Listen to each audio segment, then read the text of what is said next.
నమస్తే. లా excellence Telugu current అఫైర్స్కి స్వాగతం. Give me blood, I will give you freedom. ఇది ఫేమస్గా సుభాష్ చంద్రబోస్ ఆయన ద్వారా ఇవ్వబడినటువంటి కొటేషన్. మనకి ఫేమస్ ఇండివిజువల్స్ వాళ్ళ కొటేషన్స్ ఇలాంటి క్వశ్చన్స్ వస్తూ ఉంటాయండి. ఆ సందర్భంలో మనం ఈ కొటేషన్ సుభాష్ చంద్రబోస్ గారి ద్వారా ఇవ్వబడిందని గుర్తుపెట్టుకోవచ్చు. నిన్న సండే కాబట్టి సండే వీడియో ఇవాళ అప్లోడ్ చేస్తున్నామండి. రైట్, మరి వాళ్ళ ఆర్టికల్స్లోకి వెళ్ళే ముందు క్వశ్చన్స్ చూద్దాం. నిన్న ఇచ్చిన క్వశ్చన్స్కి ఆన్సర్స్ చూద్దాం. ఫస్ట్, యునెస్కో వరల్డ్ హెరిటేజ్ సైట్స్కి సంబంధించి 2 స్టేట్మెంట్స్ ఇచ్చి ఆ రెండిట్లో ఏవి కరెక్టో చెప్పమంటున్నాం. 40 వరల్డ్ హెరిటేజ్ సైట్స్ ఉన్నాయి. అందులో 32 cultural sites, 7 natural sites, 1 mixed criteria site అంటున్నారు. కరెక్టేనా? ఎస్. 2 ఉత్తరప్రదేశ్లో మరి 5 వరల్డ్ హెరిటేజ్ సైట్స్ ఉన్న అదే హయ్యెస్ట్ అంటున్నారు. ఇక్కడ ఉత్తరప్రదేశ్ కాదు, మహారాష్ట్రలో 5 హెరిటేజ్ సైట్స్ ఉన్నాయి. ఇండియాలో యునెస్కో వరల్డ్ హెరిటేజ్ సైట్స్లో అవి హయ్యెస్ట్ అన్నమాట రాష్ట్రాల్లో. సో అందువల్ల 2వ తప్పు, 1వది కరెక్ట్. ఆన్సర్ ఏ 1 ఓన్లీ. సెకండ్ క్వశ్చన్లో అటార్నీ జనరల్ ఆఫ్ ఇండియాకి సంబంధించి 4 స్టేట్మెంట్స్ ఇచ్చి ఏది కరెక్టో చెప్పమంటున్నారు. రైట్ టు ఆడియన్స్, అన్ని కోర్ట్స్ అటెండ్ అవ్వచ్చు ఇండియాలో ఉన్న ఏ కోర్టులోనైనా అంటున్నారు.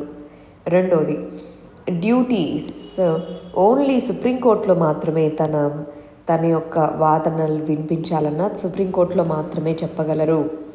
ఫిక్స్డ్ టెన్యూర్ ఉంటుంది.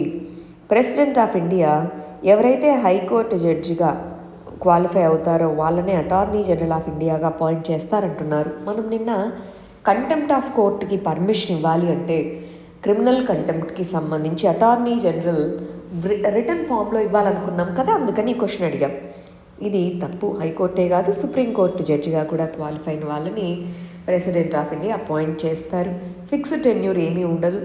ప్రెసిడెంట్ ఆఫ్ ఇండియా ప్లెజర్ కింద అది డిపెండ్ అయి ఉంటుంది. ఓన్లీ సుప్రీంకోర్టే కాదు, ఏ కోర్టులో అయినా సరే వాదించవచ్చు. ఎస్, అందువల్ల 1వది మాత్రమే కరెక్ట్ కాబట్టి ఆన్సర్ ఏ. మన first issue polity, science and టెక్నాలజీకి సంబంధించింది. ఎలక్షన్ కమిషన్ ఆఫ్ ఇండియా అనేది పోల్ ర్యాలీస్ మీద, రోడ్ షోస్ మీద బ్యాన్ విధించడం జరిగింది. దాన్ని ఎక్స్టెండ్ చేస్తుంది అంటున్నారు. కంటిన్యూ చేస్తాము జనవరి 31 వరకు అంటున్నారు. ఎందుకని? ఫస్ట్ ఆఫ్ ఆల్ ఇక్కడ మనం తెలుసుకోవాల్సిన పాయింట్ ఏంటి, ఎలక్షన్ కమిషన్ ఆఫ్ ఇండియా అనేది ఎలక్షన్ షెడ్యూల్ని అనౌన్స్ చేస్తుంది.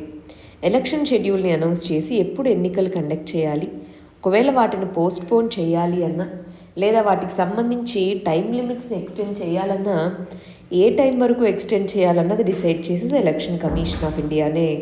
అది గవర్నమెంట్ని అడిగి గవర్నమెంట్ పర్మిషన్ తీసుకొని ఇవన్నీ చేయాల్సిన అవసరం లేదు. మనకు గుర్తుంటే లాస్ట్ ఇయర్ ఇదే టైంలో 2021లో ఎలక్షన్స్ జరిగినప్పుడు ఈ విధమైన రెస్ట్రిక్షన్స్ పెట్టలేదు. దాంతో సెకండ్ వేవ్ కండిషన్ అనేది మనం ఎక్స్పీరియన్స్ చేశాం. ఇప్పుడు థర్డ్ వేవ్ కండిషన్ లాంటి దాంట్లో ఉన్నాము. మళ్ళీ అటువంటి పరిస్థితికి వెళ్ళకూడదు. అందుకోసమని ఎలక్షన్ కమిషన్ ఆఫ్ ఇండియా తనకి ఆర్పిఏ చట్టము, రిప్రజెంటేషన్ ఆఫ్ పీపుల్స్ యాక్ట్ అంటాం, ఆర్పిఏ చట్టం కింద ఉన్నటువంటి వాటి యొక్క పరిధిలోపు, రిప్రజెంటేషన్ ఆఫ్ పీపుల్స్ యాక్ట్ కింద ఉన్న పరిధిలోపు ఈ విధంగా ఎన్నికలకు సంబంధించి ర్యాలీస్ మీద ఆంక్షలు విధిస్తూ డోర్ టు డోర్ క్యాంపెయిన్స్ చేసుకోవచ్చు. ఇలా కొన్నిటికి అనుమతించడం జరిగింది. ఆన్లైన్ క్యాంపెయిన్స్ చేసుకోవచ్చు, డోర్ టు డోర్ క్యాంపెయిన్స్ చేసుకోవచ్చు. ఇలా indoor campaigns, outdoor road shows ఇవి చేయలేరు. కానీ ఇండోర్కి సంబంధించి క్యాంపెయిన్స్ ఒక హాల్ లాంటి దాంట్లో కొంతమందిని పరిమితంగా కూర్చోబెట్టి ఇలాంటివన్నీ చేయొచ్చు అని చెప్పింది. మరి ఎలక్షన్ కమిషన్ ఆఫ్ ఇండియా అనేది ఏ గణాంకాలని పరిగణలోకి తీసుకొని ఈ విధమైన రెస్ట్రిక్షన్స్ విధిస్తుంది? ఫర్ ఎగ్జాంపుల్ ఇక్కడ చూడండి, R0 అంటారు, వ్యాప్తి రేటు అంటాము. R0 రిప్రొడక్షన్ రేట్ లేదా వ్యాప్తి రేటు అని. R0 అనేది పెరుగుతూ ఉంది అంటే ఒక ఫర్ ఎగ్జాంపుల్ R0 2 ఉంటే ఒక ఇన్ఫెక్ట్ అయిన వ్యక్తి 2కి స్ప్రెడ్ చేయగలరు. అదే R0 వాల్యూ పెరుగుతూ వెళ్తే ఒకరి 3కి లేదా ఒకరి 4కి ఇలా పెరుగుతూ వెళ్ళిందనుకోండి, త్వరగా వైరస్ అనేది స్ప్రెడ్ అయ్యే అవకాశం ఉంది. ప్లస్ ఒమిక్రాన్ యొక్క ట్రాన్స్మిటబిలిటీ, ఒకరి నుంచి ఒకరికి వెళ్ళేటటువంటి ఆ ట్రాన్స్మిసిబిలిటీ అనేది ఎక్కువగా ఉంది. దీనికి మోర్టాలిటీ రేట్స్ దీని నుంచి వచ్చే మిగిలినటువంటి దీని నష్టం కొంత తక్కువగానే ఉంది, కానీ ట్రాన్స్మిటబిలిటీ మాత్రం చాలా ఎక్కువ. సో ఈ రోడ్ షోస్, ర్యాలీస్ ఇవన్నీ అనుమతిస్తే ఇది ఇంకా ఎక్కువ ఉధృతిని పెంచే అవకాశం ఉంది. అందువల్ల హాస్పిటలైజేషన్స్ తక్కువే, సెకండ్ వేవ్తో పోలిస్తే తక్కువే, కానీ హాస్పిటలైజేషన్స్ ఉన్నాయి, మరణాలు ఉన్నాయి, కానీ కంపారిటివ్లీ తక్కువ అని దీన్ని నెగ్లిజెన్స్గా చూడకూడదు. అందుకోసమే ఈ ఎలక్షన్ కమిషన్ ఆఫ్ ఇండియా తన ఆర్పిఏ పరిధి లోపల ఈ విధంగా ర్యాలీస్ వీటి మీద బ్యాన్ అనే దాన్ని ఈ నెల ఎండింగ్ వరకు ఎక్స్టెండ్ చేయడం జరిగింది.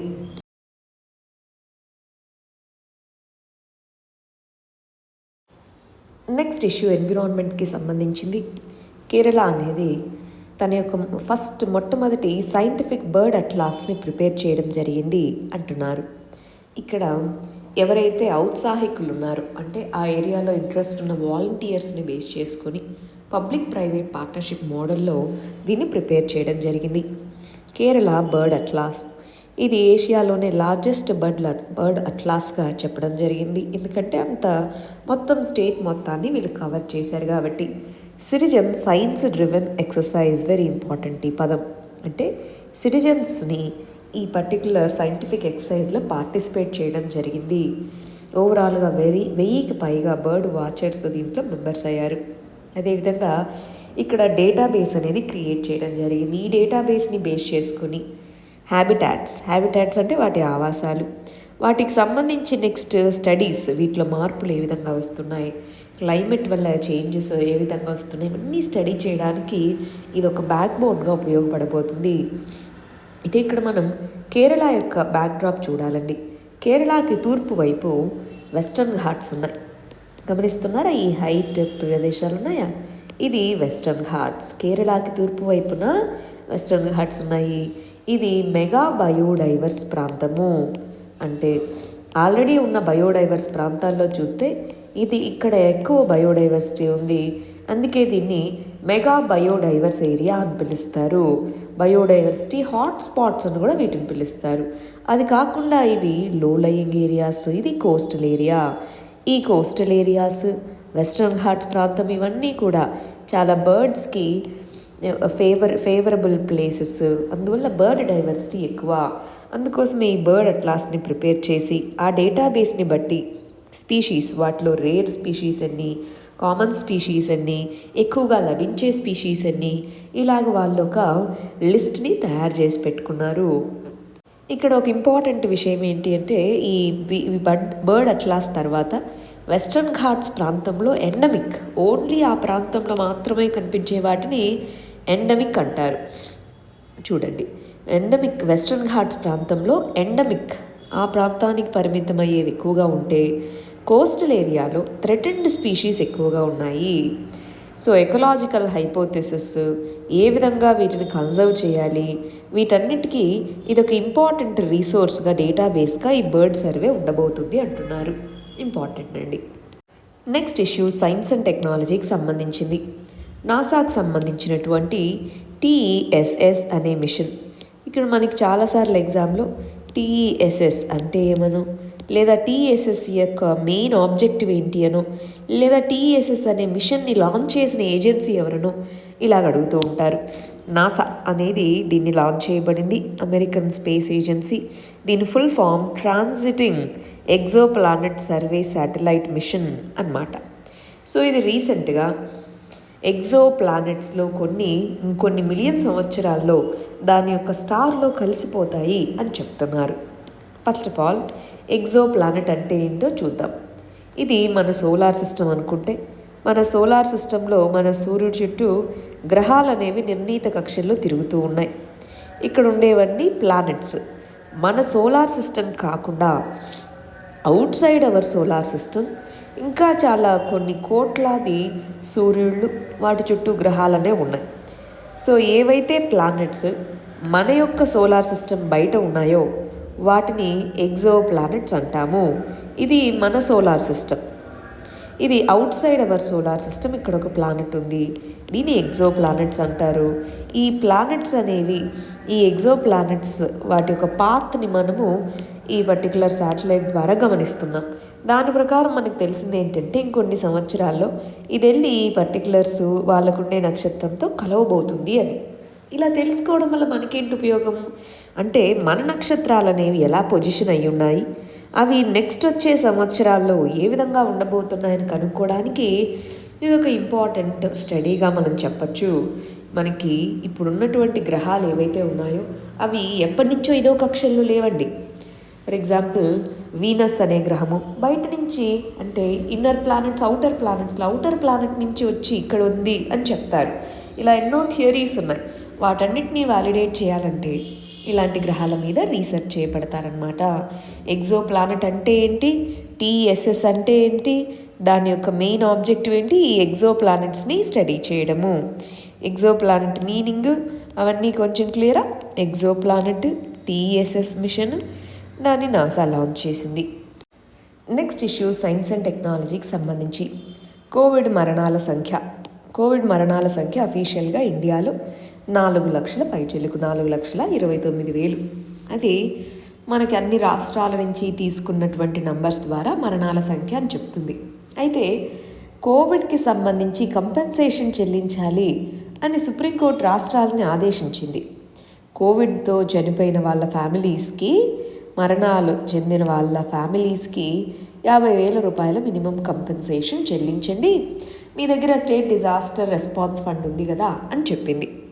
అయితే దానికి అప్లికేషన్స్ పెట్టుకోమన్నారు. ఆ అప్లికేషన్స్ పెట్టుకున్నాక మనకు తెలిసిందేంటి, 6 లక్షలకు పైగా మాకు కోవిడ్ డెత్స్ జరిగాయి మా ఫ్యామిలీస్లో అని ఈ అప్లికేషన్స్ అనేవి పెట్టుకున్నారు. అంటే ఇది 2 లక్షల గ్యాప్ ఉంది చూడండి మరణాల సంఖ్య గవర్నమెంట్ చెప్పిన దానికి ఈ అప్లికేషన్స్కి. మేబీ వాటిలో కొన్ని తీసేసినా సరే గ్యాప్ అయితే ఉందా. ఒక ఇండియాలోనే కాదు, వరల్డ్ వైడ్గా అన్ని దేశాల్లోనూ అఫీషియల్గా మోర్టాలిటీ రేట్స్కి రియల్ మోర్టాలిటీ రేట్స్ 6 నుంచి 7 రెట్లు ఎక్కువగా ఉంటాయి అన్నది చెప్తున్నది. ఎస్పెషల్లీ ఇండియాలో అఫీషియల్గా అనౌన్స్ చేసిన దానికి దీనికి ఎక్కువగా ఉన్నాయి. ఎందుకంటే చాలా కేసుల్లో మరణాలను నమోదు చేయట్లేదు.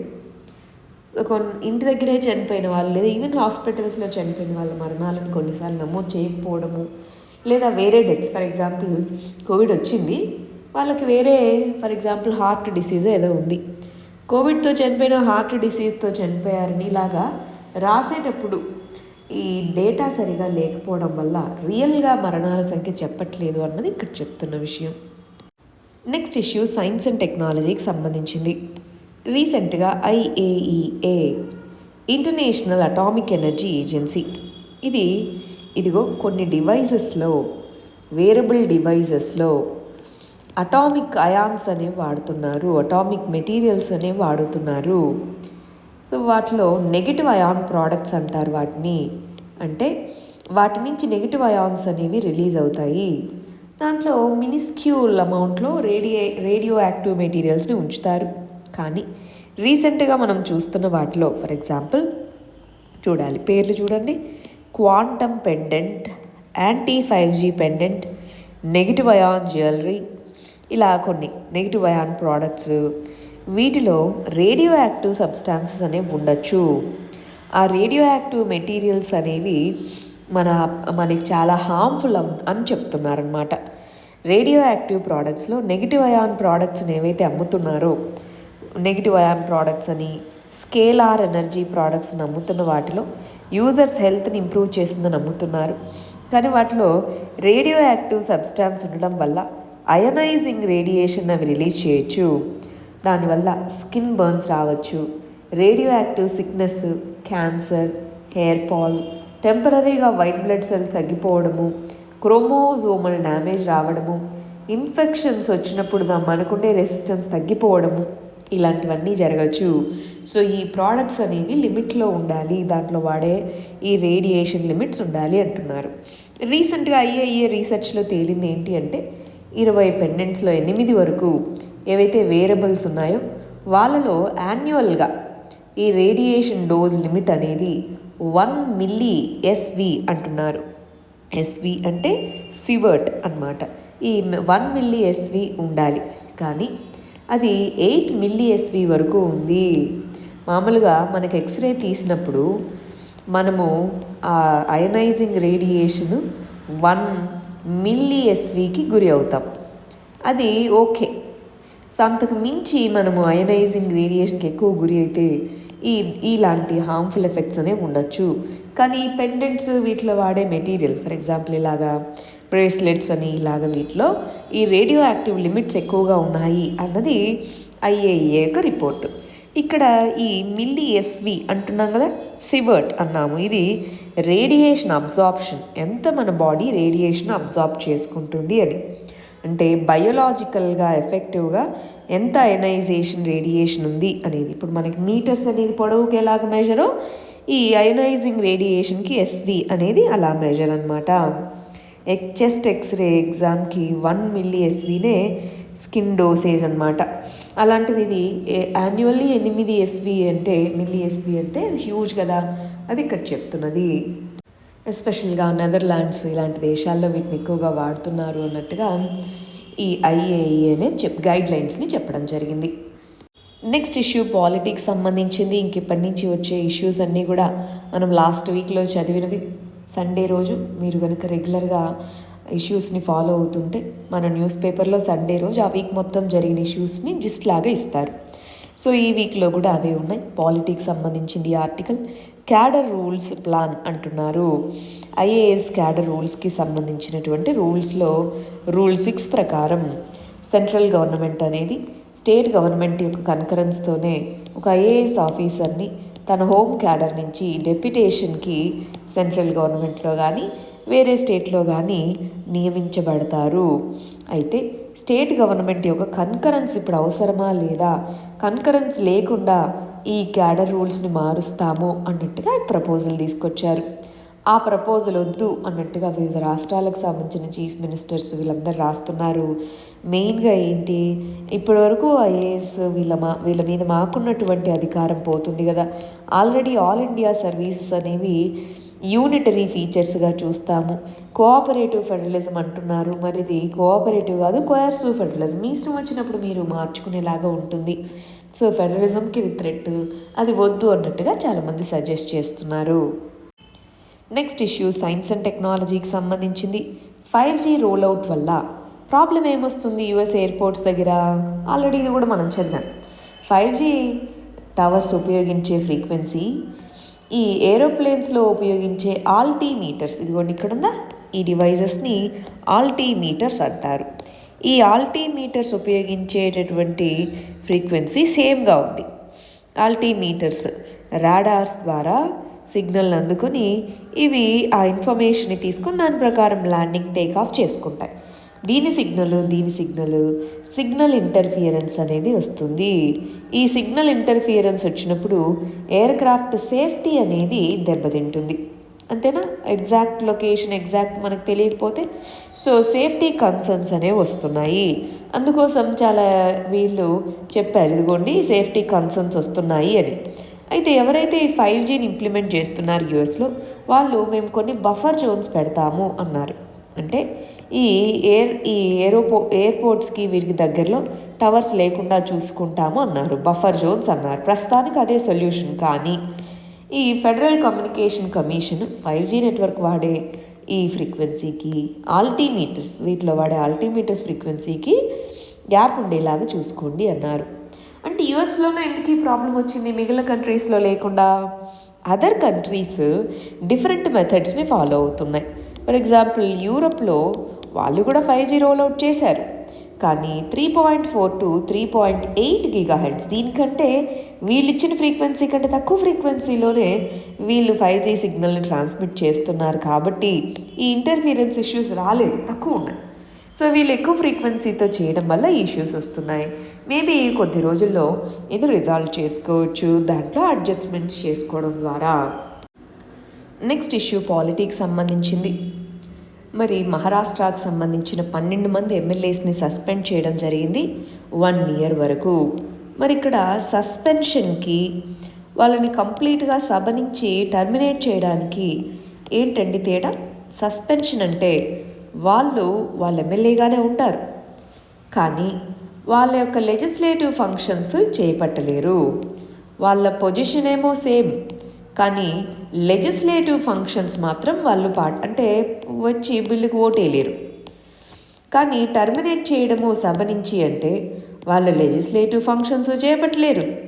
వాళ్ళు వాళ్ళ పొజిషను వాళ్ళకు ఉండదన్నమాట. ఆ పొజిషను ఉండదు. ఓవరాల్గా లెజిస్లేటివ్ ఫంక్షన్స్ నుంచి వాళ్ళు ఉండరు. అయితే టర్మినేట్ అయిపోయారనుకోండి 6 months లోపల ఎన్నికలు జరగాలి. కానీ ఇప్పుడు సస్పెండ్ చేయబడింది. అటు వాళ్ళ స్థానాలకు ఎన్నికలు జరగవు. వాళ్ళ స్థానాలకు సంబంధించి ఎవరూ లెజిస్లేచర్లో రిప్రజెంట్ చేయరు. అది కూడా 1 year వరకు. ఇప్పుడు అది గొడవైంది. సస్పెండ్ చేసే అధికారం అనేది ప్రిసైడింగ్ ఆఫీసర్కి ఉంది.